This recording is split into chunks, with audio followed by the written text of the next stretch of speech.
this video, I'm gonna teach you how to track steps on a Samsung device. It's a very easy process, so make sure to follow along. Tracking your daily activity on any Samsung smartphone is extremely simple. To track your steps, you will primarily be using the Samsung Health application. If you would like to track your steps using other applications, then you will have to download them through the Play Store and follow their own specific instructions. But this method that I showcase in this video is going to work for any Samsung device. So like I said before, you have to open the Samsung Health application. If you don't have it, go into the Play Store and look for Health, and you will find it usually with a green icon. When you open it up, it should already be set up, so you will see the steps, minutes, and calories over here.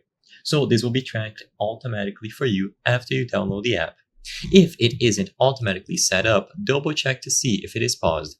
Usually you just have to tap on this widget here, and you will be able to view all of your recorded steps from the screen. They will provide you with a graph with options to highlight dates, highlight the month, and so on.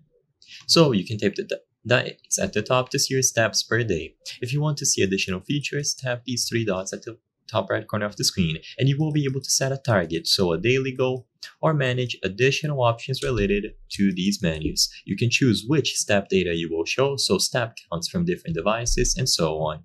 Now, you can also add a widget. So on the home screen, tap anywhere on an empty space, go to the widgets menu, and you will find the Health application steps widget. So all that you have to do here is find steps and add it. Immediately upon adding this widget, you will be able to keep track of your steps per day on the home screen, so you don't even have to open the Samsung Health app. It's as simple as that. Everything is set up automatically after you open the app for the first time, and it is going to begin tracking your activity daily. I hope I was able to help you on how to track steps on Samsung phone.